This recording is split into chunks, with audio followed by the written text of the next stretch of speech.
మహిమ కలుగును గాక. అందరూ దేవుని స్తోత్రం చెల్లిద్దాం. హల్లెలూయా! హల్లెలూయా! దేవునికి మహిమ కలుగును గాక.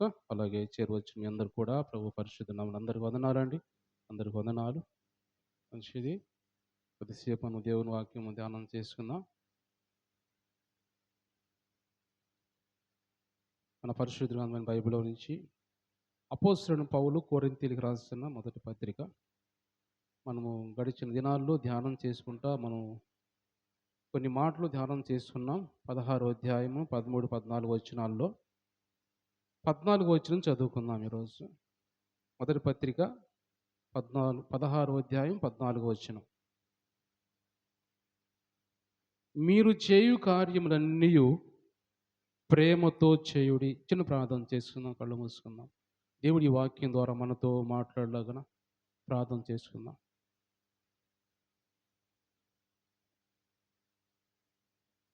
ప్రార్థన చేసుకుందాం. పరిశుద్ధుడా, ప్రేమమయుడా, జీవాధిపతి అయిన దేవా, జీవం కలిగిన దేవా, పరిశుద్ధుడా, మీ శ్రేష్టమైన ఘనమైన నామాన్ని బట్టి మీకు వందనాలు, స్తుతులు, స్తోత్రాలు, కృతజ్ఞతలు చెల్లించుకున్నాం ప్రభా. గడిచిన దినాలన్నీ ప్రభా మీ సన్నిధి మాకు తోడుగా ఉంచి ప్రభా, ఈరోజు ఈ ఆదివారం మీ సన్నిధిలో చేరి ప్రభా మీ నామాన్ని స్తుతించడానికి, మహింపరచడానికి మీరు ఇచ్చిన ఈ సమయాన్ని బట్టి, భాగ్యాన్ని బట్టి మీకు వందనాలు చెల్లించుకున్నావు నాయన. వచ్చిన బిడ్డలందరినీ కూడా జ్ఞాపం చేసుకోండి, దీవించండి, ఆశీర్వదించండి, ఆరోగ్యాలు దయచేయండి. మీ ఆత్మతో, మీ వాక్యంతో అందరూ నింపమని ప్రార్థిస్తున్నాం ప్రభా. దేవానికి వందనాలు. ఇంకా రావాల్సిన బిడ్డలు కూడా త్వరగా మీ సన్నిధి రావడానికి సహాయం చేయండి అయ్యా. ఈ చదవబడిన వాక్యం ద్వారా మాతో మీరు మాట్లాడి మీ నామాన్ని మీరు మహింపరచుకోమని యేసు పరిశుద్ధ నామములో ప్రార్థన అడిగి పొందుకొని ఉన్నాం తండ్రి. ఆమేన్. అందరూ మరోసారి దేవుని స్తోత్రం చెల్లిద్దాం. హల్లెలూయా! హల్లెలూయా! దేవుని మహిమ కలుగును గాక. ప్రియమైన దేవుని బిడ్డారా, మనం చదువుకున్న ఈ వాక్య భాగము గడిచిన దినాల్లో మనం కొన్ని మాటలు మీ ధ్యానం చేసుకున్నాం. 13వ వచనము మనం ధ్యానం చేసుకున్నాం. 13, 14 వచనాల్లో మెలకువగా ఉండడని ఒకరోజు మాట్లాడుకున్నాం. విశ్వాసమందు నిలకడగా ఉండుడి అని ఒకరోజు మాట్లాడుకున్నాం.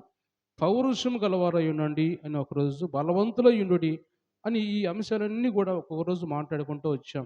అపోస్తలుడైన పౌలు కొరింథీ సంఘంతో మాట్లాడుతున్న మాటలు ఎందుకు అలా మాట్లాడంటే, వాళ్ళ సంఘములో అన్ని విషయాల్లో కూడా బలహీనమైపోయారు వాళ్ళు. ఆత్మీయ తగ్గిపోయింది. అందువల్ల మీరు పౌరుషంగా ఉండండి, బలం కలిగి ఉండండి, ఆత్మీయంగా విశ్వాసంలో నిలకడగా ఉండండి, తప్పిపోకుండా మెలకుగా ఉండండి అని, ఆత్మీయంగా మెలకుగా ఉండండి అని పౌలు కొరింథీ సంఘంతో మాట్లాడుతూ వచ్చాడు. అయితే అదే అధ్యాయంలో 14వ వచనం ఈరోజు మనం చదువుకుంటున్నాం. మీరు చేయు ప్రతి కార్యములన్నీయు ప్రేమతో చేయుడి. మీరు చేయు కార్యములన్నీయు ప్రేమతో చేయుడి. దేవుని స్తోత్రం చెల్లిద్దాం. హల్లెలూయా! ఇక్కడ దేవుడు అపోస్తలుడైన పౌలు కొరింథీ సంఘంతో మాట్లాడుతుంటున్నాడు. మీరు చేసే ప్రతి పని కూడా, కార్యం కూడా ప్రేమతో చేయండి. ద్వేషంతో కాదు, వ్యతిరేకతతో కాదు, మంచి మనసుతో, ప్రేమతో మీరు ప్రతి కార్యము చేయండి. సంఘంలో మనుషుల పట్ల, లేకపోతే సమాజం పట్ల మీరు చేసే ప్రతి పని కూడా మీ కుటుంబస్తుల పట్ల కావచ్చు, సమాజం పట్ల కావచ్చు, సంఘంలో కావచ్చు, సహోదరుల మధ్య కావచ్చు, ఒకరితో ఒకరు ప్రేమ కలిగి మీ కార్యాలు చేయండి అని ఇక్కడ పౌలు మాట్లాడుతున్నట్టుగా మనం చూస్తున్నాం. ఈరోజు దేవుడు మనతో కూడా మాట్లాడుతూ అంటున్నాడు, మన సంఘులు కావచ్చు, మన కుటుంబస్తులు కావచ్చు, లేకపోతే మన సహోదరుల మధ్య కావచ్చు, ప్రేమ కలిగి ఉండాలి.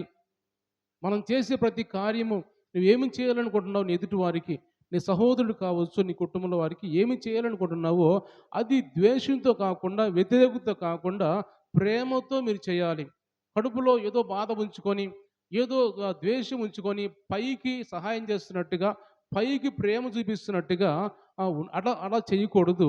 అలాగ మీరు హృదయపూర్వకంగా ప్రేమ చూపించేవారుగా మీరు ఎదుటి వారికి చేయాలి. కానీ లోపల కడుపులో ద్వేషం ఉంచుకొని, రకరకాల ఆలోచనలు ఉంచుకొని పైకి నటించే విధంగా మీరు ప్రేమ చూపించొద్దు అని కొరింథీ సంఘంతో మాట్లాడుతున్నట్టుగా ఈరోజు దేవుడు మనతో మాట్లాడుతున్నాడు. ఎందుకంటే ఈ రోజుల్లో చాలామంది మనుషులు ఎలా ఉంటున్నామంటే, వాళ్ళ వాళ్ళ మనస్తత్వాలు బట్టి ఎదుటివారికి సహాయం చేయాలి అనే ఆలోచన ఉండొచ్చు, కానీ హృదయపూర్వకంగా ఉండలేదు కొంతమందిలో. లోపల ఎందుకు వచ్చారో వీళ్ళు నా దగ్గరికి, ఎందుకు వచ్చారు, ఇది ఎందుకు, నాకు ఈ బాధ ఎందుకు, నాకు సరే తీసుకోపో, సరే తీసుకో, ఇది తీసుకో, ఇలా అని అంటే మనస్ఫూర్తిగా చేయకుండా అది కపటమైన ప్రేమ, ఇష్టం లేని ప్రేమతో చేసినట్టుగా మనకి ఈరోజు చాలామంది మనుషులు అలాగ ఉంటున్నారు. అలా కాకుండా దేవుడు ఎందుకు ఈరోజు మాట్లాడుతున్నాడు అంటే, అపోస్తలుడైన పౌలు మనం చూసినట్టయితే కొరింథీ రాసిన పత్రికలోని 13వ అధ్యాయంలో మాట్లాడుతుంటాడు. ఒక శ్రేష్టమైన మాట ఆయనే మాట్లాడుతూ మొదట్లో నేను చదువుతున్నాను, జాగ్రత్తగా వినండి. మొదటి నుంచి చదువుతున్నాను. మనుషుల భాషలతోనూ దేవదూత భాషలతోనూ నేను మాట్లాడినను, ప్రేమ లేని వాడినైతే మ్రోగిడి కంచును గణగణలాడు తాళములయుందును. ప్రవచించు కృపావరము కలిగి మర్మములన్నయు జ్ఞానమంతు ఎరిగిన వాడినైనను, కొండలను పెగిలింపగల పరిపూర్ణ విశ్వాసం గలవాడినైనను, ప్రేమ లేని వాడినైతే నేను వ్యర్థుడను. బీదల కోసం బీదల పోషణ కొరకు నా ఆస్తి అంతా ఇచ్చినను, కాల్చబడటానికి నా శరీరం కూడా అప్పగించినను, ప్రేమ లేని వాడినైతే నాకు ప్రయోజనం ఏమీ లేదు. దేవుని స్తోత్రించలేద్దాం. హల్లెలూయా. పౌలు మాట్లాడుతున్నాడు, నేను ప్రేమ లేకపోతే వ్యర్థుడను. నా శరీరాన్ని కాల్చడానికి ఇచ్చినా కానీ, నా ఆస్తి అంతా వేరే వాళ్ళకి ఇచ్చినా కానీ, నేను ప్రేమ లేకుండా ఇవన్నీ చేస్తే, ప్రేమ లేకుండా ఆస్తి ఇచ్చినా, ప్రేమ లేకుండా నా శరీరాన్ని కాల్చబట్టడానికి ఇచ్చినా, నేను ఎంత కృపావరం కలిగినా, ఎంత విశ్వాసం కలిగిన వాడినైనా, ఎంత దేవుని నమ్ముకున్న వాడినైనా, ప్రేమ లేని వాడినైతే ఇవన్నీ వ్యర్థమే, ఇవన్నీ వ్యర్థమే, నాకేం ప్రయోజనం లేదు అని అపోస్తలుడైన పౌలు మాట్లాడుతున్నట్టుగా మనం చూస్తూ ఉన్నాం.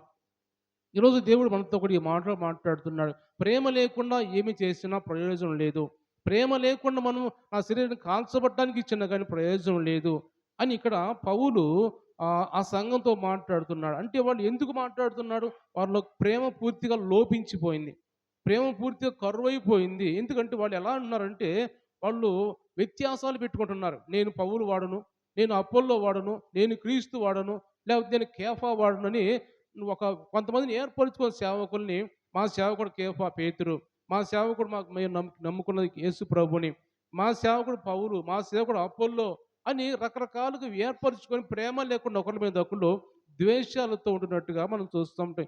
ఇవన్నీ మామూలుగా బైబిల్లోని కాదు కానీ నిజ జీవితంలో మనం చూస్తూనే ఉన్నాం.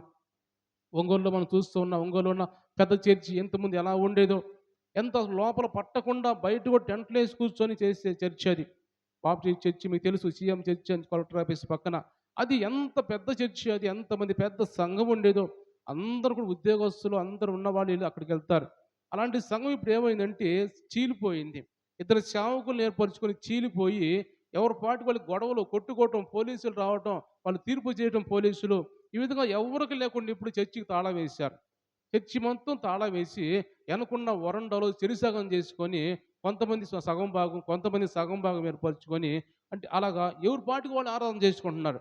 ఆదివారం వస్తే ఎవరికి అర్థం కాదు ఏం మాట్లాడుతున్నారు. వీళ్ళు ఒక పక్క సౌండ్, వీళ్ళు ఒక పక్క సౌండ్, రకరకాలుగా. అంటే ఎందుకు ఈ మాట్లాడుతున్నానంటే, ఒక విశ్వాసులే, ఒక సంఘంలో వాళ్ళే చీలిపోయి ప్రేమ లేకుండా ఒకరి మీద ఒకళ్ళు ద్వేషంతో మా సేవకుడు వీళ్ళు, మా సేవకుడు వీళ్ళని చీలిపోయి అనుకూలమైన బోధకులు నియమించుకున్నారంట. అంటే మనం చూస్తే తిమోతి రాసిన పత్రికలు కూడా ఒక మాట మనం చూసినట్టయితే, ప్రేమ పూర్తిగా కోల్పోయి వాళ్ళు ఎలాంటి పరిస్థితుల్లో ఉంటారంటే, అనుకూలమైన బోధకుల్ని అంటే వాళ్ళకి తిమోతి రాసిన 2వ పత్రికలో 4వ అధ్యాయంలో 5వ వచనం, 4వ అధ్యాయం 4వ వచనం చదువుతున్నాను. 3వ వచనం చదవమ్మా. ఎందుకనగా జనులు హితబోధను సహింపక దురద చెవులు గలవారై తమ స్వకీయ దురాశలకు అనుకూలమైన బోధకులను తమ కొరకు పోగు చేసుకొని సత్యమునకు చెవినియక కల్పనా కథల వైపునకు తిరుగు కాలము వచ్చును. దేవుని స్తోత్రించడం. హల్లెలూయా. ప్రజలు ఎలా ఉన్నారంటే, తమకు అనుకూలమైన బోధకులను నిర్ణయించుకుంటున్నారు. ఒక మంచి మాటలు చెప్పే బోధకు చాలామంది నచ్చడు. వాళ్ళకు అనుకూలంగా, వాళ్ళకి ఆశీర్వాదకరంగా, వాళ్ళకి దీవెనకరంగా, వాళ్ళ హృదయానికి ఎంత సరిపోతాయో అలాంటి మాటలు చెప్పే వాళ్ళని అలాంటి వారిని ఏర్పరచుకున్నారు. కానీ ఉన్న మాట ఉన్నట్టు దేవుని వాక్యం, సత్యమైన వాక్యం ప్రకటించే వారిని ఎవరు కూడా ఈ రోజుల్లో పట్టించుకోవట్లేదు, లెక్క చేయట్లేదు, తీసుకోవట్లేదు హృదయాల్లోకి. ఎందుకంటే ప్రేమ పూర్తిగా కోల్పోయి ఎవరు ఆలోచనలు వాళ్ళది, ఎవరి క్రియలు వాళ్ళవి, ఎవరు ఆలోచనలు వాళ్ళది, ఆ విధంగా ఉన్నట్టుగా మనం వాక్యాలు చూస్తూ ఉన్నాం. ఈ రోజుల్లో జరుగుతున్న పరిస్థితులు అలాగ జరుగుతూ ఉన్నాయి. ప్రేమ పూర్తిగా కోల్పోయిన వారిగా ఉన్నాడు. అందుకే అన్నాడు పౌలు, మీరు చేయు ప్రతి కార్యం కూడా ప్రేమ కలిగించి చేయండి, హృదయపూర్వకంగా చేయండి, దేవుని ప్రేమతో చేయండి. ఈ లోక ప్రేమతో కాదు కానీ దేవుని ప్రేమ కలిగి చేయండి అని ఇక్కడ పౌలు మాట్లాడుతున్నాడు. మనం చూస్తుంటే దేవుని వాక్యంలో మరొక మాట మనం చదువుదాం. లూకాసు వార్తలో లూకాసు వార్త 10వ అధ్యాయము, లూకాసు వార్త 10వ అధ్యాయంలో ఒక మాట మనం చదువుదాం. యేసు ప్రభు ఒక మాట ఉపమానం చెబుతూ యెరూషలేము నుంచి యెరికో పట్టణం వెళుతున్న వ్యక్తి గురించి మాట్లాడుతూ ఉంటాడు. 10వ అధ్యాయము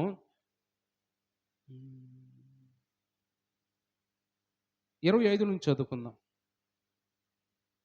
ఇదిగో ఒకప్పుడు ధర్మశాస్త్రోపదేశకుడు లేచి, బోధకుడా, నిత్య జీవమునకు వారసుడవుటకు నేనేమి చేయవలనని ఆయన్ను శోధించుచూ అడిగాను. అందుకు ఆయన, ధర్మశాస్త్రం అందు ఏమి రాయబడి ఉన్నది, నీవేమి చదువుచున్నావని అతన్ని అడుగగా, అతడు, నీ దేవుడైన ప్రభువును, ఈ మాట జాగ్రత్తగా విందాం, నీ దేవుడైన ప్రభువుని నీ పూర్ణ హృదయముతోను, నీ పూర్ణ మనస్సుతోను, నీ పూర్ణ శక్తితోను, నీ పూర్ణ వివేకముతోను ప్రేమింపవలననియు, నిన్ను వలె నీ పొరుగువాన్ని ప్రేమింపవలననియు రాయబడి ఉన్నదని చెప్పెను. అందుకు ఆయన, నువ్వు సరిగా ఉత్తరమిచ్చావు, అలాగు చేయుము, అప్పుడు నీవు జీవించదు అని అతనితో చెప్పాను. దేవుని స్తోత్రం చెల్లిద్దాం. హల్లెలూయా. ఇక్కడ దేవుడు మాట్లాడుతూ ఒక ధర్మశాస్త్ర ఉపదేశకుడు అంటే ధర్మశాస్త్రం బోధించేవాడు. ధర్మశాస్త్రంలో ఏ ఉన్నాయో తెలుసు అతనికి. అందుకే యేసుప్రభువు అన్నాడు, ధర్మశాస్త్రం ఏం చదువుతున్నావు, నువ్వు నిత్య జీవం చేరాలని వచ్చావు, అయితే నువ్వు ధర్మశాస్త్రంలో ఏం చదువుతున్నావు చెప్పు అన్నప్పుడు, దేవుడే ప్రభువుని యెహోవాను పూర్ణ మనస్సుతో, పూర్ణ శక్తితో, పూర్ణ వివేచనతో నువ్వు ప్రేమించాలి, నిన్ను వలె నీ పొరుగు వాడిని ప్రేమించాలి అని రాయబడి ఉన్నది అని అంటాడు. అంటే అలా రాయబడి ఉంది కాబట్టి నువ్వు కూడా అలాగే చెయ్యి, అప్పుడు నీకు నిత్య జీవంలో నీకు స్థానం వచ్చింది, నువ్వు దేవుని రాజ్యంలో ఉంటావు అని ఇక్కడ ధర్మశాస్త్రోపదేశకుడితోటి యేసు ప్రభువు మాట్లాడతాడు. అంటే నిన్ను వలె నీ పొరుగు వాడిని ప్రేమించాలి, మొదట దేవుణ్ణి ప్రేమించాలి, తర్వాత నిన్ను ఎలా ప్రేమించుకుంటున్నావో, నీ మనస్సుని, నీ హృదయాన్ని, నీ శరీరాన్ని, నీ దేహాన్ని నిన్ను ఎలా ప్రేమించుకుంటున్నావో నీ పొరుగువాన్ని కూడా అదే విధంగా ప్రేమించాలి, అప్పుడు నువ్వు దేవుని రాజ్యంలో నిత్య జీవంలో నీకు ఉంటావు అని చెబుతాడు. అంటే దాని తర్వాత ఏమంటాడంటే అతను, అయితే నేను ఎలా ప్రేమించాలి, అందుకని నువ్వు సరిగా ఉత్తరం ఇచ్చావు, అలాగే చేయమని చెప్పినప్పుడు, అయితే తాను నీతిమంతుడైనట్టు కనపరుచుకొని కోరి, అవును కానీ నా పొరుగువాడు ఎవడు అని అడిగాడు. ఇక్కడ అంటే నా పొరుగువాడు ఎవడు, నేను ఎలా ప్రేమించాలి అన్నప్పుడు వెంటనే యేసు ప్రభు ఒక ఉపమానం ఒకటి చెబుతాడు. ఒక వ్యక్తి యెరూషలేము నుంచి యెరికో పట్టణం వెళ్తూ ఉంటాడు. యెరూషలేము ప్రాంతం అంటే దేవుని ఎరిగినవా, దేవుని సన్నిధి ఉండే ప్రాంతం అది. ఆ ప్రాంతం నుంచి యెరికో పట్టణం వెళుతూ ఉన్నప్పుడు కొంతమంది దొంగలు వచ్చి వాటిని కొట్టి, వాడిని వస్త్రాలు లాగి వేసుకొని కొన ప్రాణంతో వాడిని విడిచిపెట్టి వెళ్ళిపోతారు. వెళ్ళిపెట్టిపోయిన తర్వాత అతని మీద ఎవరు ప్రేమ చూపించాలి? ఇప్పుడు ఒకటి యాజకుడు వచ్చాడు, చూస్తూ పక్కగా తొలగి వెళ్ళిపోయాడు. ఒక లేవీయుడు వచ్చాడు, చూస్తూ పక్కగా తొలగి వెళ్ళిపోయాడు.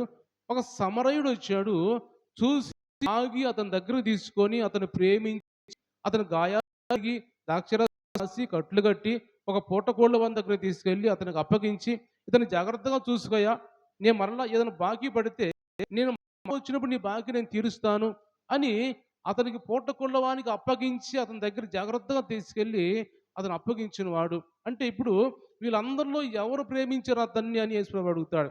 అంటే చివరి వాడే, మూడో వాడే సమరయుడే ప్రేమించాడు అన్నప్పుడు ఆ మాట మనం చదివినట్టు ఒక మాట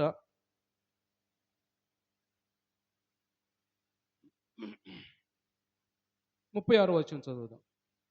కాగా దొంగల చేతిలో చిక్కిన వానికి ఈ ముగ్గురులో ఎవడు పొరుగువాడాయేను అని నీకు తోచున్నదని యేసు అడగగా, అతడు, అతని మీద జాలి పడిన వాడే నేను. అందుకు యేసు, నీవును వెళ్ళి అలాగు చేయమని అతనితో చెప్పాను. దేవుని స్తోత్రం చెల్లిద్దాం. హల్లెలూయా. ఎలాగూ చేయమన్నాడు దేవుడు? యేసు ప్రభు ఎలాగూ చేయమన్నాడు?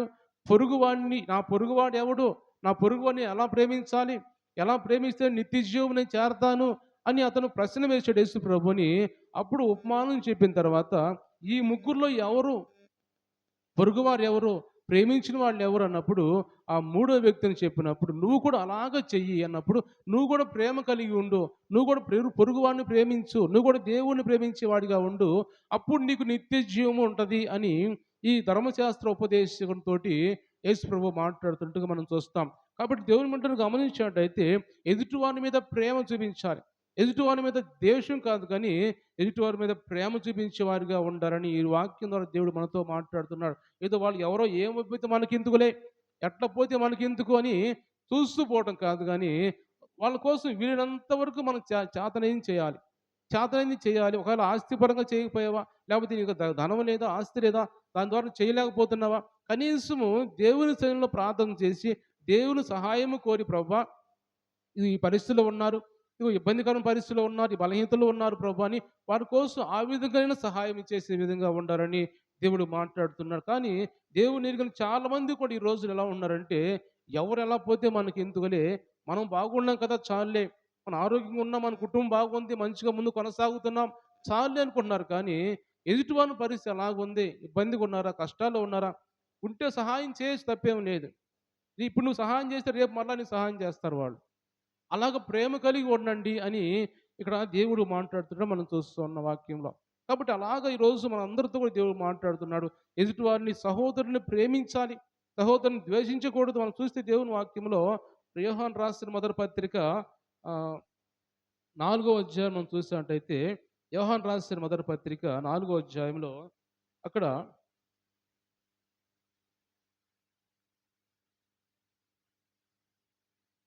4వ అధ్యాయము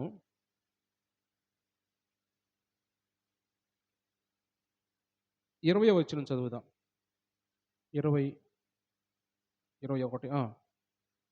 ఎవడైనను నేను దేవుని ప్రేమించుచున్నానని చెప్పి తన సహోదరుని ద్వేషించిన ఎడల అతడు అబద్ధికుడగును. తాను చూసిన తన సహోదరుని ప్రేమింపని వాడు తాను చూడని దేవుణ్ణి ప్రేమింపలేడు. దేవుని ప్రేమించువాడు తన సహోదరుని కూడా ప్రేమింపవలనను ఆజ్ఞను మనము ఆయన వలన పొంది ఉన్నాం. దేవుని స్తోత్రం చెల్లిద్దాం. హల్లెలూయా. ఇక్కడ దేవుడు మాట్లాడుతున్న మాట ఏంటంటే ఎవడైనాను నేను దేవుని ప్రేమించుచున్నాను అని చెప్పి సహోదరుని ద్వేషిస్తే, సహోదరుని ప్రేమించకపోతే వాడు అబద్ధికుడు అన్నాడు దేవుడు. ఎందుకంటే కనపడే సహోదరుని మనం ప్రేమించకపోతే మనం కనపడకుండా ఉన్న దేవుడిని ప్రేమిస్తాం అనేది అబద్ధమే కదా.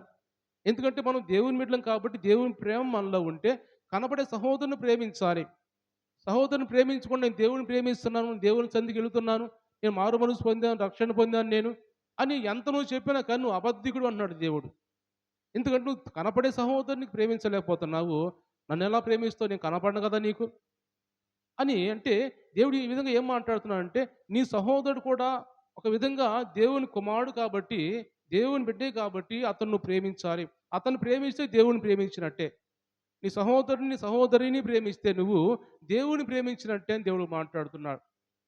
అలాంటి పరిస్థితి ఉందా ఈ రోజుల్లో చాలా మందిలో?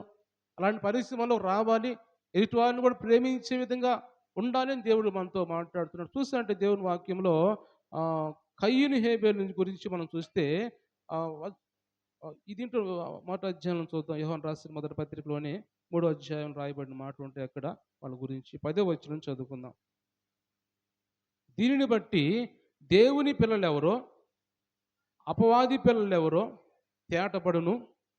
నీతిని జరిగించని ప్రతి వాడును, తన సహోదరుని ప్రేమింపని ప్రతి వాడును దేవుని సంబంధులు కారు. మనము ఒకరినొకడు ప్రేమింపవలనది మొదటి నుండి మీరు వినిన వర్తమానమే కదా. మనము కయ్యూను వంటి వారమై ఉండరాదు. వాడు దుష్టుని సంబంధి అయి తన సహోదరుని చంపెను. వాడు అతన్ని ఎందుకు చంపెను? తన క్రియలు చెడ్డవియు తన సహోదరుని క్రియలు నీతి కలువై ఉండేను కనుకనే కదా. దేవుని స్తోత్రం చెల్లిద్దాం. హల్లెలూయా. గమనించండి, ఇక్కడ కయ్యూను హేబేలు గురించి మనం చూస్తే కయ్యూను కూడా సహోదరుడి మీద తమ్ముడి మీద ప్రేమ లేని వాడిగా ఉన్నాడు. అంటే దేవుని ప్రేమ అనేది కయ్యూనులో లేదు. వాళ్ళు మొట్టమొదటి కుమారుడు మళ్ళీ కయ్యూను. ఆదాము పుట్టిన మొట్టమొదటి కుమారుడే దేవుని కుమారులాగే ఉన్నాడు. కానీ ఏమాత్రం కూడా కయ్యూనులో దేవుని ప్రేమ లేదు. సహోదరుని మీద ద్వేషము, సహోదరుని మీద ఏమాత్రం ప్రేమ లేదు. సహోదరుడు ఎదుగుతుంటే, మంచిగా అందరికి కనపరుస్తుంటే, దేవుడు ఆయన్ని మెచ్చుకుంటుంటే, ఏ మాత్రం ఓర్చుకోలేకుండా పోతున్నాడు కయీను.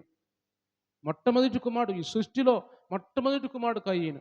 ఆ కయీనులోనే ప్రేమ లేకుండా దేవుని కుమారుని పేరుకే కానీ, మొట్టమొదటి కుమారుని పేరుకే కానీ ఏ మాత్రం ప్రేమ లేని వాడిగా ఉన్నాడు. తమ్ముడి మీద పడి చంపే పరిస్థితికి వచ్చాడు చివరికి.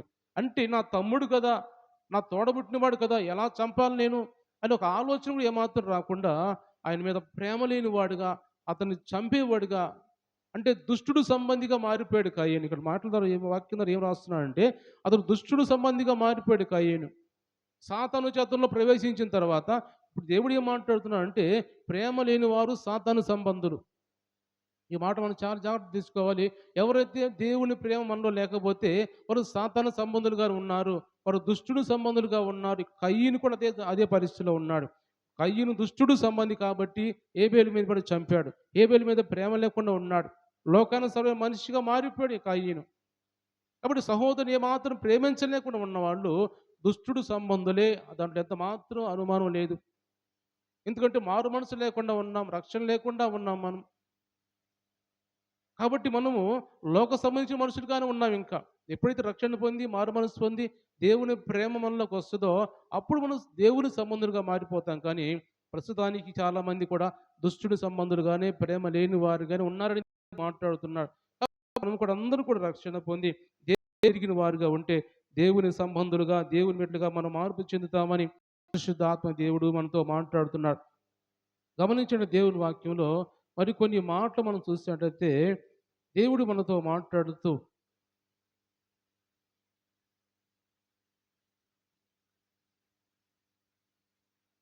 ఆదికాండం మనం చూసినట్టయితే ఆదికాండంలో యోసేపు ఎలాంటి మంచి మనసు కలిగిన వాడో, ఎలాగూ తన అన్నలను సహోదరులను ఎలా ప్రేమించాడో మనం కొన్ని మాటలు మనం చూడవచ్చు దేవుని వాక్యంలో. ఆదికాండము 43వ అధ్యాయం 30వ వచనం చదువుదాం. ఉమ్, ఉమ్, ఉమ్, ఉమ్, ఉమ్. లోపల గదిలోనికి వెళ్ళి అక్కడ ఏడ్చాను, ముఖము కడుక్కొని ఉమ్, ఉమ్, వడ్డించుడని చెప్పిన చాలు చాలు. గమనించినట్టయితే ఇక్కడ యోసేపుని గురించి కొన్ని మాటలు మనం చూసినట్టయితే యోసేపు అంట ఎంత అన్నల మీద ప్రేమ కలిగిన వాడిగా ఉన్నాడంటే అప్పుడు తన తమ్ముల మీద యోసేపుని ఒక ప్రేమ పొర్లుకొని వచ్చిందంట. ఒక తమ్ముడి మీద కాదు, అన్నదమ్ములందరి మీద కూడా యోసేపుకి ఆ ప్రేమ పొర్లుకొని వచ్చింది. ఎందుకంటే చాలా కాలం తర్వాత చూశాను నేను అన్నల్ని, నా తమ్ముడిని, నా అన్నల్ని చాలా కాలం చూశాను. అంటే దేవుని ప్రేమ కలిగి ఉన్నాడు కాబట్టి, దేవునితో సహవాసం కాబట్టి దేవుని ప్రేమ యోసేపులో ఉంది. లేకుంటే ఒక మాట గమనించినట్టయితే యోసేపుకి ఎంత చేశారు వాళ్ళు, యోసేపు కొంత ఇబ్బందికర పరిస్థితిలో తీసుకెళ్లారు వాళ్ళు. మనం చూసే దేవుని వాక్యం చూసినట్టయితే 45వ అధ్యాయం ఒక మాట చదువుదాం. 45 నుంచి మొదట్లో మనం చూసినట్టయితే అప్పుడు యోసేపు తన యొద్ద నిలిచిన వారందరి ఎదుట తన్ను తాను అణుచుకున్న చాలక నా యొద్ద నుంచి ప్రతి మనుషుని వెలుపలికి పంపివేయుడని బిగ్గరగా చెప్పాను. యోసేపు తన సహోదరులకు తన్ను తాను తెలియజేసుకున్నప్పుడు ఎవరునూ అతని యొద్ద నిలిచి ఉండలేదు. అతను ఎలుగెత్తి ఏడవగా ఐగుప్తీయులు ఫరో ఇంటి వారును వినిరి. దేవుని స్తోత్రం చెల్లిద్దాం. హల్లెలూయా. ఎంతగా ఏడ్చాడు, ఎంత ఏడవటం అవసరం యోసేపుకి, ఎంతగా ఎలుగెత్తి ఏడ్చి. ఎందుకంటే తన అన్నలను చూసిన తర్వాత, తన తమ్ముడిని చూసిన తర్వాత ఎలుగెత్తి ఏడ్చాడంట. అయితే దానికి ఆ కోపం, ఆ ఏడుపు అణుచుకోలేక, ఆ దుఃఖం అణుచుకోలేక వారందరిని అక్కడే పెట్టి ఒక లోపలికి వెళ్ళి ఒక రూమ్లోకి వెళ్ళి మంచిగా మనస్ఫూర్తిగా హృదయపూర్వకంగా ఏడ్చుకొని ఎంత బాధ ఉందో, ఎంత ఉందో అంత బయటికి వచ్చే విధంగా అంత దుఃఖంతో ఏడ్చుకొని మరలా వచ్చి ముఖం కడుక్కొని మరలా వచ్చి అన్న దగ్గరికి వచ్చి వాళ్ళతో మాట్లాడుతూ, అంటే ఆ ఐగుప్తీయులందరూ విన్నారంట ఆ ఏడుపు. యోసేపు ఏడ్చిన ఏడుపు, ఎలుగెత్తి ఏడ్చిన ఏడుపు. ఒక అధికారిగా ఉన్నాడు, దేశంలో ప్రధానమంత్రి స్థానంలో ఉన్నాడు, రాజు తర్వాత రాజుగా ఉన్నాడు. అలాంటి రాజు అందరికి సహాయం చేసేవాడిగా ఉన్నాడు. అలాంటి వాడు ఎంత పెద్దగా ఏడవటం ఏంటి అని చూస్తే అందరూ కూడా వచ్చిన తర్వాత తెలిసింది ఆ రాజుకి యోసేపు అతను పరిచయం చేశాడు. మా అన్నలు వీళ్ళందరూ కూడా అని పరిచయం చేసిన తర్వాత రాజుకు మంచి మనసు కలుగజేసి దేవుడు ఆ తండ్రిని కూడా ఎక్కడ ఉన్నారు కనాన్ దేశంలో ఉన్న తండ్రిని యాకోబుని కూడా తీసుకొని రావడానికి రాజుకు మంచి మనసు కలిగింది. దేవుని స్తోత్రించలేద్దాం హల్లెలూయా. ఎందుకు ఈ మాట నేను చెబుతున్నాను అంటే, యోసేపుని ఎంత ద్వేషించారు, యోసేపుని ఎంత రాళ్లతో కొట్టారు, లోపల కుంటలో పడేసి అరణ్యంలో ఎవరు లేని పరిస్థితుల్లో లోపల ఒంటరివాడిగా ఉన్నాడు. ఎవరు తెలియని మనుషులకు అమ్మివేశారు. ఒక దేశం కాని దేశానికి, భాష తెలియని దేశానికి, ఎక్కడో ఎవరు లేరు, తెలిసిన వారు లేరు, అక్కడికి అమ్మివేశారు. అలాంటి వాడికి ఎంత ద్వేషం ఉండాలా, ఎంత కోపం ఉండాలా. నాకు ఇది చేశారు కాబట్టి నేను ఎప్పటికైనా వీళ్ళ మీద పగ తీర్చుకోవాలి అని ఒక అంత కోపం ఉండాలి లేదా? ఖచ్చితంగా ఉంటుంది మనుషులకి. ఈ లోక సంబంధించిన మనుషులకైతే ఖచ్చితంగా ఉంటుంది. ఎందుకంటే గుర్తుంచుకుంటారు, నాకు ఇది చేశారు కాబట్టి, నాకు ఇంత అన్యాయం చేశారు కాబట్టి, నా తండ్రి నుంచి నన్ను దూరం చేశారు, నాకు ఏమీ లేకుండా దిక్కులేని వాడిని చేశారు, అమ్మి వేసుకున్నారు నన్ను అని వెళ్ళిన తర్వాత ఎంత కోపంతో రగిలిపోవాలి. ఏమైనా సరే నేను నా కాళ్ళ మీద నిలబడాలి, నేను ఎదగాలి, ఎదిగిన తర్వాత వాళ్ళందరూ నేను వాళ్ళతో మాట్లాడాలి, నేను నన్ను చూసి వాళ్ళు ఓర్వలేకపోవాలి అని అనుకుని ఖచ్చితంగా ఈ లోక మనుషులైతే అనుకుంటారు. కానీ యోసేపులో దేవుని ప్రేమ ఉంది కాబట్టి యోసేపు అలా అనుకోలేదు. వచ్చిన తర్వాత వాళ్ళని చూశాడు, గుర్తుపట్టాడు. ఎందుకంటే వీళ్ళు గుర్తుపట్టే పరిస్థితి కాదు. ఎందుకంటే ఆయన వేషం మారిపోయింది, ఆయన రూపం మారిపోయింది. ఒక రాజు వేషం వేసుకున్నాడు, ఫరోలాగా ఉన్నాడు, ఒక నాయకుల్లాగా ఉన్నాడు కాబట్టి అన్నదమ్ములు గుర్తుపట్టలేదు ఆయన్ని. ఆయన వీళ్ళని గుర్తుపట్టి నా అన్నలు కదా, నా తమ్ముడు కదా బెన్యామీను అని అందరిని గుర్తుపట్టి ఎలుగెత్తి బిగ్గరగా ఎంత ప్రేమ అంటే ప్రేమ పొర్లుకొని వచ్చిందంట ఆయనకి. దేవుని వాక్యం చదువుకున్నాం మనము. యోసేపు కంట తన అన్నల మీద, తమ్ముడి మీద ప్రేమ పొర్లుకొని వచ్చింది. ఈరోజు ఎందుకు దేవుడు ఈ మాటలు మాట్లాడుతున్నాడు అంటే, మనకి హాని చేసిన వారిని మనం కూడా హాని చేసే విధంగా ఉండకూడదు, కానీ మనము ఎదుటి వారి మీద ప్రేమ చూపించే వారిగా ఉండాలని దేవుడు మాట్లాడుతున్నాడు. దేవుని వాక్యం చూసినట్టయితే యోహాను సువార్త 3వ అధ్యాయం 16వ వచనం ఏం రాయబడింది? యోహాను సువార్త 3వ అధ్యాయం 16వ వచనంలో ఏం రాయబడింది? దేవుడు ఈ లోకమును ఎంతో ప్రేమించను. చదవండి. దేవుడి లోకమును ఎంతో ప్రేమించను కాగా తన అద్వితీయ కుమారుని యందు పుట్టిన వాని యందు విశ్వాసముంచు ప్రతి వాడు నశింపక నిత్య జీవం పొందినట్లు ఆయన అనుగ్రహించెను. లోకము తన కుమారుని ద్వారా రక్షణ పొందుటకే గాని లోకములకు తీర్పు తీర్చుటకు దేవుడు ఆయన లోకంలోనికి పంపలేదు. ఆయన యందు విశ్వాసముంచు వారికి తీర్పు తీర్చబడదు. విశ్వసింపని వాడు దేవుని అద్వితీయ కుమారుని నామమందు విశ్వాసముంచలేదు గనుక వానికి ఇంత మునిపే తీర్పు తీర్చబడిన. దేవుని స్తోత్రించెదం హల్లెలూయా. దేవుడు లోకమునంట ఎంతో ప్రేమించాడంట. ఎంత ప్రేమించాడంటే దానికి మితము లేదు. అది శాశ్వతమైన ప్రేమ, అది మితము లేని ప్రేమ, హద్దులు లేని ప్రేమ దేవుడు మన మీద చూపించాడు. చూపించి తన కుమారుని, అద్వితీయ కుమారుణ్ణి ఈ లోకాన్ని పంపించాడంట. ఎందుకు పంపించాడంటే, పుట్టిన వాని యందు విశ్వాసం ఉంచు ప్రతి వాడు నశింపకుండా నిత్య జీవం పొందడానికి, ఏ మనిషి నశించకుండా ఉండటానికి, ఏ మనిషి నశించిపోకుండా నిత్య జీవంలో స్థానం ఏర్పరచుకోవడానికి తన కుమారుడైన యేసు ప్రభువుని ఈ లోకానికి దేవుడు, తండ్రిని దేవుడు పంపించాడు. అంటే ఎంత ప్రేమ చూపించాడు. ఆయన్ని ఈ లోకంలో దుష్టుల చేతికి అప్పగించి, కొంతమంది యూదుల చేతికి అప్పగించి చంపబడేంతగా దేవుడు ఈ లోకాన్ని పంపించాడు. అంతగా ప్రేమించాడు మనల్ని. ఎంత గొప్ప ప్రేమ అది! ఎంత మంచి ప్రేమ మన మీద చూపించాడు దేవుడు. అంత ప్రేమ ఎవరైనా ఈ లోకంలో చూపించగలరా? అంత ప్రేమ ఈ లోకంలో మన కోసం ప్రాణం ఇచ్చేవారు ఎవరైనా ఉన్నారా? ఒక మాట మనం చూసినట్టయితే రోమీయులకు రాసిన పత్రికలో 5వ అధ్యాయంలో మనం చూస్తే, రోమీయులకు రాసిన పత్రిక 5వ అధ్యాయంలో దేవుడు ప్రాణం ఇచ్చిన విధానాన్ని మనం జ్ఞాపకం చేసుకుంటే 7వ వచనం చదువుదాం. నీతిమంతుని కొరకు సైతము ఒకడు చనిపోవుట అరుదు, మంచివాని కొరకు ఎవడైనా ఒకవేళ చనిపోవ తెగింపవచ్చును. అయితే దేవుడు మన ఎడల తన ప్రేమను వెల్లడిపరుచున్నాడు. ఎట్లనగా, మనం ఇంకా పాపులమై ఉండగానే క్రీస్తు మన కొరకు చనిపోయెను. కాబట్టి ఆయన రక్తం వలన ఇప్పుడు నీతిమంతులముగా తీర్చబడి మరింత నిశ్చయముగా ఆయన ద్వారా ఉగ్రత నుండి రక్షింపబడుదుము. దేవుని స్తోత్రించెదం హల్లెలూయా. మనమందరం కూడా ఉగ్రత నుంచి రక్షించబడటానికి, మనందరం కూడా నరకంలోకి పోకుండా మనం రక్షించబడటానికి యేసు ప్రభు అంట మనం పాపులుగా ఉన్నప్పుడే మన కోసం మన మీద ప్రేమ చూపించాడంట దేవుడు. ఎవరిని స్తోత్రం చెల్లిద్దాం. హల్లెలూయా. దేవుడు మాట్లాడుతున్నాడు. ఒక నీతిమంతుడి కోసం ఎవరైనా ప్రాణం ఇవ్వచ్చు. మనం ఉన్నాం. నా స్నేహితుడు ఉన్నాడు. నాకు మంచి స్నేహితుడు. నా ప్రాణం ప్రాణం స్నేహితుడిగా ఉన్నాడు. అతని కోసం అతనికి ఏదైనా ఆపద వచ్చింది. అతను చనిపోయే పరిస్థితిలో ఉన్నాడు. ప్రాణం మీదకొచ్చింది. అప్పుడు నేనేం చేయాలి? నా స్నేహితుడు చనిపోకూడదు. అతని కోసం నేను చనిపోతే బాగుంటది అని అలాగా అతని కోసం నేను ప్రాణం ఇవ్వాలి అని అలాంటి వారు ఉండొచ్చు. మంచివాళ్ళు, నీతిమంతులు ఉండొచ్చు. ఒకడి కోసం స్నేహితుడి కోసం చనిపోవడానికి తెగించవచ్చు. కానీ మంచివారి కోసం కాదు కానీ యేసు ప్రభు చెడ్డవారి కోసం, పాపుల కోసము ఈ లోకానికి దిగి వచ్చి వాళ్ళ కోసం యుక్త కాలంలో, యవ్వన కాలంలో మనము నరకంలో పడిపోకుండా, బంధకాల్లోకి వెళ్ళకుండా మనల్ని కాపాడడానికి, రక్షించడానికి మన కోసం ఈ లోకానికి వచ్చి ప్రాణం అర్పించినట్టుగా మన దేవుని వాక్యం మనం చూస్తున్నాం.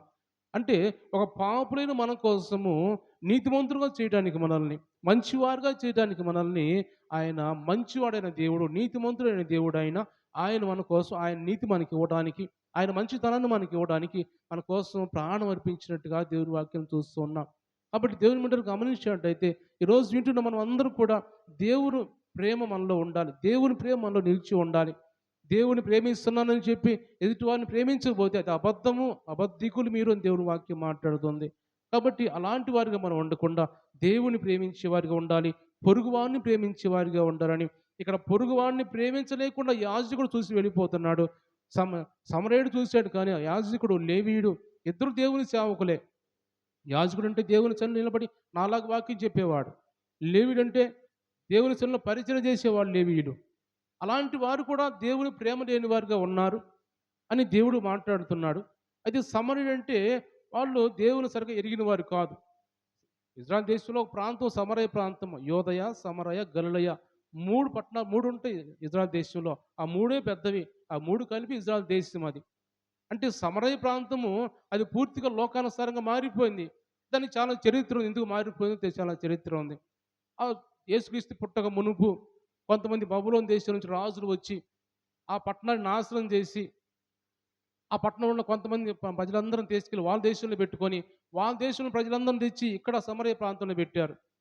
పెట్టినందుకు ఇక్కడ భాష మారిపోయింది, ప్రాంతం అన్ని విషయాలు మారిపోయినాయి. విగ్రహారాధన వచ్చేసింది సమరయ ప్రాంతంలోకి.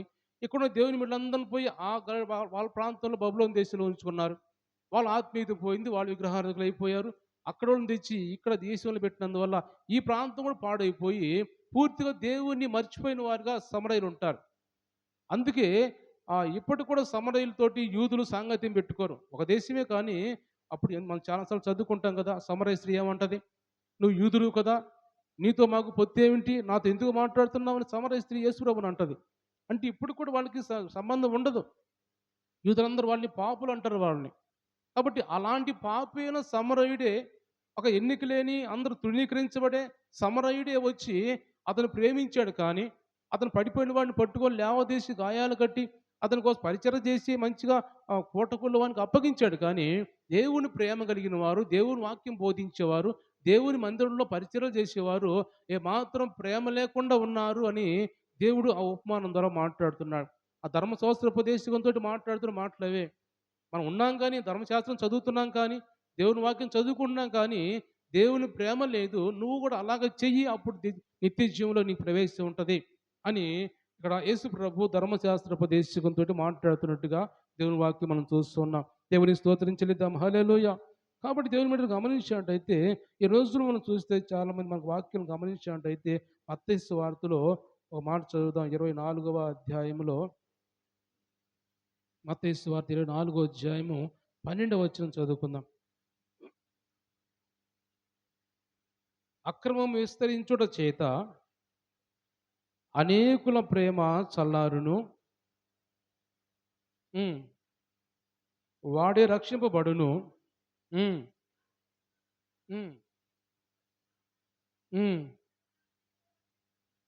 చాలు గమనించినట్టు ఇక్కడ మనం చూసిన వాక్యంలో అనేకులైన అబద్ధ ప్రవక్తలు వచ్చి పలువురిని మోసపరుచుదురు, అక్రమం విస్తరించుట చేత అనేకుల ప్రేమ చల్లారిపోవును, అంతం వరకు సహించిన వాడు ఎవడో వాడే రక్షింపబడను. దేవుని స్తోత్రం చెల్లిద్దాం. హల్లెలూయా. దేవుడు ఇక్కడ మాట్లాడుతుంటున్నాడు. ఎందుకు ఈ సందర్భం వచ్చింది? ఎందుకు మాట్లాడుతున్నానంటే, యేసుప్రభు శిష్యులు వచ్చి, ప్రభువా, నువ్వు చెప్పే మాటలన్నీ ఎప్పుడు జరుగుతాయి? నీ రాకడ ఎప్పుడొస్తుంది? నీ రాకడ వచ్చే ముందు ఏ సూచనలు జరుగుతాయి? అన్నప్పుడు యేసు ప్రభు అన్ని విషయాలు చెబుతూ ఉంటాడు. ఇలాగ రాజ్యాల మీద రాజ్యాలు పోతాయి, మనుషుల మీద మనుషులు వెళ్తారు, ఈ విధంగా యుద్ధాలు జరుగుతాయి, సమాచారం వస్తుంది, యుద్ధ సమాచారాలు ఇవన్నీ జరుగుతాయి, కానీ అంతం వెంటనే రాదు. చాలామంది లోపల నశించిపోతారు అని మాట్లాడుతూ అంటాడు. ఆ రోజుల్లో ప్రేమ చల్లారిపోయిద్దంట. మనుషుల మీద మనుషులు ప్రేమ చల్లారిపోయిద్ది. కుమార్తెలు కుమారులకి తల్లిదండ్రుల మీద ప్రేమ చల్లారిపోయింది. తల్లిదండ్రులకు బిడ్డల మీద ప్రేమ చల్లారిపోయింది. కుటుంబస్తుల మీద ఒకళ్ళ మీద ఒకరు ప్రేమ చల్లారిపోయి ఏది పట్టించుకోకుండా ఏమీ కాదులే అన్నట్టుగా ప్రేమ లేని వారుగా ఉంటారంట. ఎప్పుడంటే దేవుని రాకడ దినాల్లో. ఈ రోజులు కూడా అలాగే ఉన్నాయి. దేవుని రాకడ దినాలు వస్తున్నాయి, కానీ ఆ దేవుని రాకడ దినాలు ఉన్నాయి కాబట్టి దేవుడు అంటున్నాడు, అనేకుల ప్రేమ చల్లారిపోయేదంట. ఎంత ప్రేమ కలిగి అంతమంది ఎంత ప్రేమగా ఉంటారో, ఎంత తల్లిదండ్రులను ప్రేమించే వారిగా ఉంటారో, ఎంత కుటుంబస్తులను ప్రేమించే వారిగా ఉంటారు, బిడ్డలను ప్రేమించే వారిగా ఉంటారు, భర్తను ప్రేమించే వారిగా ఉంటారు, భార్యను ప్రేమించే వారిగా ఉంటారు. అంత ప్రేమ ఇప్పుడు లేదు. ఒకళ్ళ మధ్య ఒకళ్ళు కొట్లాటలు, ఒకళ్ళ మధ్య ఒకళ్ళు దూషణలు, పోట్లాటలు, రకరకాలుగా ఇవి చాలా జరుగుతూ ఉంటున్నాయి. అంటే పూర్తిగా ప్రేమ కోల్పోయిన వారిగా, ప్రేమ చల్లారిపోయిన వారిగా ఉంటున్నారు. ఎప్పుడు జరుగుతాయని దేవుడు చెప్పాడు మాట అంటే, రాకడ దినాల్లో జరుగుతాయి. ఇవి రాకడ దినాలు కాబట్టి ఈ రోజులు జరుగుతున్నాయి కాబట్టి అలాగ మనం ఉండకూడదని దేవుడు మాట్లాడుతున్నాడు. మనం ఉండకూడదు. లోకస్తులైతే ఉంటారు, కానీ మనము దేవుడు నెరిగిన వారిని ప్రేమ చల్లారిపోకూడదు. దేవుని వాక్యం చూస్తే మనం ప్రకటన గ్రంథంలో మనం చూసినట్టయితే అక్కడ ఎఫెసీ సంఘంతో మాట్లాడుతూ, నువ్వు ప్రేమ పూర్తిగా కోల్పోయావు అని ఎఫెసీ సంఘంతో దేవుడు మాట్లాడతాడు. ఒక ఉత్తరం రాస్తూ అంటాడు. ఆ మాట చదవమ్మా, మొదటి నుంచి చదువు. ఉమ్, ఉమ్. సంచరించువాడు చెప్పు సంగతులేమనగా, నీ క్రియలను, నీ కష్టమును, సహనమును ఎరుగుదును. నీవు దుష్టులను సహింపలేవనియు, అపోస్తులు కాకయే అపోస్తులను చెప్పుకొని వారిని పరీక్షించి అబద్ధికులను నీవు కనుగొంటివని, ఆ నామముతో భారం భరించి అలయలేదని ఎరుగుదును. అయిన మొదట ఉండిన ప్రేమను నువ్వు నేను నీ మీద మోపవలసిన దేవుని స్తోత్రం చెల్లిద్దాం. హల్లెలూయా. దేవుడు ఇక్కడ మాట్లాడుతున్నాడు. సంఘముల గురించి మాట్లాడుతూ, ఎఫెసీ సంఘం గురించి మాట్లాడుతూ, ఈ సంఘంలో అన్నీ బాగానే ఉన్నాయి, కానీ ఇందుకు మనం మొదట చదువుకున్నాం కదా, అపోస్తలుడైన పౌలు మాట్లాడితే ఏమన్నాడు? నేను కృపావరం కలిగి, లేకపోతే అన్ని కలిగి ఉన్నా కానీ, ఆత్మీయత కలిగి ఉన్నా కానీ, ప్రేమ లేని వాడినైతే వ్యర్థుడను. నా శరీరాన్ని కాల్చడానికి ఇచ్చినా కానీ ప్రేమ లేని వాడైతే నా ప్రయోజనం ఏమి లేదు అని పౌలు మాట్లాడిన విధంగా ఇక్కడ మాట్లాడుతున్నాడు. ఈ సంఘంతో అన్నీ ఉన్నాయి, వీళ్ళకి కూడా అన్నీ ఉన్నాయి, కానీ ప్రేమ లేకపోతే వ్యర్థుడని అపోస్తలుడు పౌలు చెప్పినట్టుగా, నువ్వు ఏ స్థితి నుంచి పడ్డావో అది జ్ఞాపకం చేసుకో. నువ్వు ప్రేమ పూర్తిగా కోల్పోయావు, అది నీలో కొత్త కొదువుగా ఉంది. నువ్వు మరలా ప్రేమని తిరిగి పొందుకుంటేనే నిన్ను నేను దీవిస్తాను, నిన్ను నా రాజ్యంలో చేర్చుకుంటాను, కానీ లేకపోతే నీ దీపస్తంభం తీసివేస్తానన్నాడు అక్కడ. నీ దీపస్తంభం తీసివేస్తాను నీ దగ్గర నుంచి. కాబట్టి నువ్వు ప్రేమ మరలా పుట్టించుకో, ప్రేమలో మరలా నువ్వు ఎదుగు, మంచిగా సంఘంలో ప్రేమ కలిగి ఉండు, సహోదరుల మీద ప్రేమ కలిగి ఉండు అని ఈ సంఘంతో దేవుడు మాట్లాడుతున్నట్టుగా మనం చూస్తున్నాం. కాబట్టి ఈరోజు దేవుడు మనతో ఎందుకు మాట్లాడుతున్నాడు? అపోస్తలుడు కొరింథీ సంఘంతో మాట్లాడుతూ అంటున్నాడు, మీరు ఏ కార్యం చేసినా కానీ ప్రేమ కలిగి చేయండి అని దేవుడు వాక్యంలో 16 అధ్యాయం 14 వచనం చెప్పినట్టుగా, ఈరోజు దేవుడు మనం ఏం చేసినా కానీ దేవుని బిడ్డలుగా ఉన్నాం కాబట్టి దేవుని ప్రేమ మనలో ఉంటే మనం చేసే ప్రతి కార్యము ప్రేమ కలిగి చేయాలి. నువ్వు ఏది చేసినా ఇష్టం లేకుండా చేయకూడదు. ఎదుటి వారికి నువ్వు ఇష్టం ఉంటేనే చేయాలి, లేకపోతే నేను చెయ్యను అని మానుకోవడం మంచిదే, కానీ ఇష్టం లేకుండా నువ్వు ఏది చేసినా అది ప్రయోజనం లేదని దేవుని వాక్యం మాట్లాడుతుంది. అది వ్యర్థమని దేవుడు మాట్లాడుతుంది. కాబట్టి ఆ వ్యర్థమైనవి, ప్రయోజనం లేని మనకు అవసరం లేదు. రక్షణ పొందిన వారుగా ఉన్నాం, దేవుడు ఎరిగిన వారిగా ఉన్నాం, కాబట్టి ప్రేమ మనలో ఉండాలి. ఎదుటి వారిని, సహోదరుని కావచ్చు, కుటుంబస్తులను కావచ్చు, సంఘాన్ని కావచ్చు, మనము ప్రేమించే వారిగా ఉండాలని పరిశుద్ధ ఆత్మ దేవుడు ఈరోజు మనతో మాట్లాడుతున్నాడు. కాబట్టి మనం అందరూ కూడా దేవుణ్ణి ప్రేమించేవాడిగా, అలాగే పొరుగు వారిని ప్రేమించేవారిగా మనం ఉండాలని పరిశుద్ధ ఆత్మ దేవుడు ఈరోజు మనతో మాట్లాడుతున్నాడు. యోహాను చూసినట్లయితే యోహాను సువార్త 13వ అధ్యాయంలో యోహాను సువార్త 13 అధ్యాయం 35 వచనం చదువుదాం ఒక మాట. హ్మ్. హ్మ్. హ్మ్. హ్మ్. మ 13:35 ఓకే. ఓకే. 34 మీరు ఒకరినొకరు ప్రేమింపవలెనని మీ క్రొత్త ఆజ్ఞ ఇచ్చుచున్నాను. నేను మిమ్మల్ని ప్రేమించినట్టే మీరును ఒకరినొకరు ప్రేమింపవలెను. మీరు ఒకని యెడల ఒకడు ప్రేమ గలవారైన ఎడల దీనిని బట్టి మీరు నా శిష్యులని అందరూ తెలుసుకుందురని. నేను దేవుని స్తోత్రించుదాం. హల్లెలూయా. ఈ మాట చాలా జాగ్రత్త మన హృదయాల్లో తీసుకోవాలి. దేవుడు మాట్లాడుతున్నాడు, మీరు నా శిష్యులు నా బిడ్డలుగా ఉండాలంటే మీలో నా ప్రేమ కనపడాలి. ఒకరినొకరు ప్రేమపరుచుకునే విధంగా ఉండి మీరు ఒకరినొకరు ప్రేమింపవాలని మీకు కృత ఆజ్ఞ ఇచ్చున్నాను. నేను మిమ్మల్ని ప్రేమించినట్టే మీరు ఒకరినొకరు ప్రేమింపవలను. మీరు ఒకరి యెడల ఒకడు ప్రేమ గలవారైన యెడల దీనిని బట్టి మీరు నా శిష్యులు, నా కుమారులు, నా బిడ్డలు అనబడతారు అని దేవుడు మాట్లాడుతున్నాడు. మనం దేవుని బిడ్డలుగా ఉండాలంటే, దేవుని పిల్లలు మనం పేరు చెప్పుకోవాలంటే ఎన్ని కృపావరాలు ఉన్నా కానీ, ఎన్ని సహాయం చేసినా, ఎంత సహాయం చేసినా కానీ పౌలు అంటున్నాడు, ప్రేమ లేని వాడినైతే వ్యర్థుడను అని చెప్పినాడు. ఆ మాట మనం చూస్తే ఒకసారి ఆహ్, కొరింథీ రాసిన మొదటి పత్రిక 13వ అధ్యాయంలో మనం చూస్తే ఆ చివరన ఒక మాట రాయబడి చూడండి. 13, 13, 13 చదవము. కాగా విశ్వాసము, నిరీక్షణ, ప్రేమ ఈ 3 నిలుచును. వీటిలో శ్రేష్టమైనది ప్రేమయే. దేవుని స్తోత్రం చెల్లిద్దాం. హల్లెలూయా. కాబట్టి ఈ 3 ఉన్నాయంట. నిరీక్షణ కలిగి ఉండాలి, విశ్వాసం కలిగి ఉండాలి, ప్రేమ కలిగి ఉండాలి. కానీ ఈ మూటిలో ముఖ్యమైందంట ప్రేమ. కాబట్టి శ్రేష్టమైంది ప్రేమ. ఇది కలిగి ఉండండి. కాబట్టి ఈ రోజుల్లో చాలామంది కూడా లోక సంబంధించిన ప్రేమల్లో పడిపోయి, లోక సంబంధించిన ఆలోచనలు పడిపోయి, జీవితాలు నాశనం చేసుకునే పరిస్థితుల్లో ఉంటున్నారు. ఇది కాదు మనకి. దేవుని బిడ్డలైన మనకి ఇది కాదు. ఇది కరెక్ట్ కాదు. ఇది మంచిది కాదు కానీ అది మనం పూర్తిగా తీసివేసుకొని దేవుని బిడ్డలుగా, దేవుని సంబంధులుగా ఉండాలని పరిశుద్ధాత్మ దేవుడు మనతో మాట్లాడుతున్నాడు. కయ్యూని వలె ప్రేమ లేని వారుగా ఉండకూడదు కానీ ప్రేమ కలిగిన వారు యోసేపుగా మనం ఉండాలి. యోసేపు ఎలా ప్రేమ కలిగి ఉన్నాడో అలాంటి వారిగా మనం ఉండాలని పరిశుద్ధాత్మ దేవుడు యేసు ప్రభు మన మీద మన కోసం ఎలా ప్రేమ చూపించి లోకానికి దిగి వచ్చి ఆయన మన కోసం పాపులమైన మన కోసం ప్రాణం అర్పించాడో అలాగ మనము ఉండాలని అలా అప్పుడే మనం దేవుని కుమారులు దేవుని శిష్యులమై అనబడతాం అని దేవుడు మాట్లాడుతున్నాడు. కాబట్టి ఈ లోక సంబంధించిన ప్రేమలన్నీ ఒక మాట నేను చెబుతున్నాను. ఈ లోక సంబంధించిన ప్రేమలన్నీ దూరం చేసుకొని దేవుని ప్రేమను హృదయంలో చేర్చుకోండి. అప్పుడు మనకి దేవుడు మనల్ని నిత్య జీవములో కావచ్చు, లేకపోతే ఈ లోకం ఇహలోకమందు పరలోకమందు కూడా దేవుడు మనల్ని దీవిస్తాడు. అనేకులు మనం చూసినప్పుడు వీరు దేవుని శిష్యులు, దేవుని పిల్లలు అని మన గురించి చెప్పుకుంటారు. అప్పుడు దేవుడు మనల్ని దీవిస్తాడు, ఆశీర్వదిస్తాడు. అన్ని విషయాల్లో మన సహాయం చేసేవాడుగా ఉంటాడు అని దేవుడు మాట్లాడుతున్నాడు. కాబట్టి ఈ మాటలన్నీ మన హృదయాల్లో తీసుకుందాం. దేవుడి కొద్ది మాటలు దీవించి ఆశీర్వదించును గాక. కళ్ళు మూసుకుందాం, ప్రార్థన చేద్దాం. అందరూ మోకరించి, ప్రభా ఈరోజు నాతోనే మాట్లాడావు నాయన. నేనే ప్రభా ప్రేమ కోల్పోయిన వారిగా ఉన్నాను. ఎఫెసీ సంఘంతో మాట్లాడుతున్నారు. నువ్వు అన్ని పనులు బాగానే ఉన్నాయి. అన్ని పనులు బాగానే చేస్తావు. నీ కుటుంబంలో అన్ని పనులు మంచిగా చేస్తావు. కానీ ప్రేమ లేదు.